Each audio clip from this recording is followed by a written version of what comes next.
BRS కు రాష్ట్ర ప్రయోజనాల కంటే పార్టీయే ముఖ్యమని విమర్శించారు deputy CM Bhatti Vikramarka. Tourism ద్వారా యువతకి ఉపాధి కల్పించేలా ప్రభుత్వం చర్యలు చేపట్టిందన్నారు. ఇక యువతకు ఉపాధి కల్పించడం బీఆర్ఎస్ కు ఇష్టం లేదని మండిపడ్డారు. శాసనమండలిలో పర్యాటక విధానంపై చేపట్టిన చర్చను అడ్డుకున్నారు బీఆర్ఎస్ సభ్యులు. దీంతో పెద్దల సభలోని సభ్యులు హుందాగా ప్రవర్తించాలని ఫైర్ అయ్యారు భట్టి. రూల్స్ తయారు చేసిన వారే ఉల్లంఘిస్తున్నారని విమర్శించారు. ఇక రాష్ట్రం ఏమైనా పర్వాలేదనే విధంగా బీఆర్ఎస్ విధానం ఉందన్నారు డిప్యూటీ సీఎం. ఈ రాష్ట్రానికి సంబంధించి రాష్ట్ర ఆర్థిక వనరులకి, ఈ రాష్ట్ర చరిత్రని, రాష్ట్ర సంస్కృతిని, రాష్ట్ర సాంప్రదాయాన్ని, రాష్ట్ర ఔన్నత్యాన్ని ఈ దేశంలో కాదు ప్రపంచంలో కూడా వ్యాప్తి చేసుకోవడానికి పనికొచ్చేటువంటి పర్యాటక రంగానికి సంబంధించినటువంటి అంశాన్ని ఈరోజు షార్ట్ డిస్కషన్లో ఈ సభలో తీసుకున్నాం. అధ్యక్ష, ఇది పర్యాటక రంగం అంటే కేవలం ఏదో వినోదం కోసం కూడా చేసేది కాదు అధ్యక్ష. ఈ రాష్ట్రానికి రావాల్సినటువంటి ఆదాయ వనరులు కూడా పర్యాటక రంగం ద్వారా పెద్ద ఎత్తున పెంచుకోవడానికి అవకాశం ఉంది అధ్యక్ష.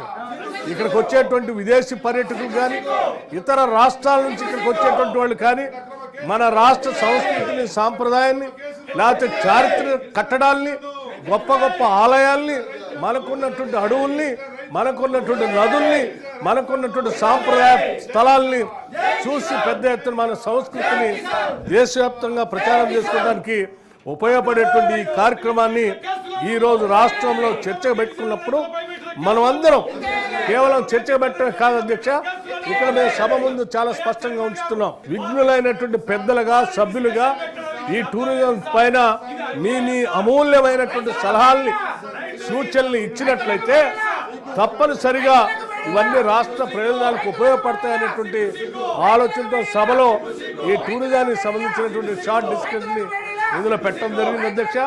గౌరవ సభ్యులంతా కూడా నిజంగా రాష్ట్ర ప్రయోజనాలపైన ఏమాత్రం ప్రేమ ఉన్నా, ఈ రాష్ట్రంలో ఉన్నటువంటి నిరుద్యోగ యువకులకి పర్యాటక రంగం ద్వారా కూడా ఉద్యోగ అవకాశాలు ఇవ్వడానికి అవకాశం ఉన్నదాన్ని అందిపుచ్చుకొని వాళ్ళకి ఇవ్వాలని ఆలోచన ఉన్నా, లేకపోతే ఈ రాష్ట్ర సంస్కృతిని, సాంప్రదాయాన్ని, తెలంగాణ ఔన్నత్యాన్ని ప్రపంచవ్యాప్తంగా ప్రచారం చేసుకోవాలనేటువంటి భావం ఉన్నా దయచేసి వారందరూ దీంట్లో పాల్గొని వారు చెప్పవలసిందిగా నేను కోరుతా ఉన్నాను.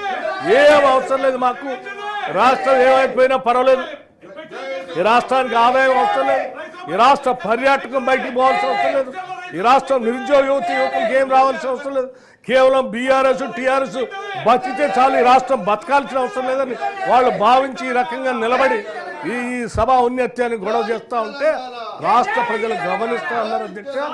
10 ఏళ్ల కాలాన్ని మీరు సమయాన్ని వృధా చేశారు. 10 ఏళ్లు పాలన చేసి రాష్ట్రంలో ఒక టూరిజం పాలసీ లేకుండా చేశారు.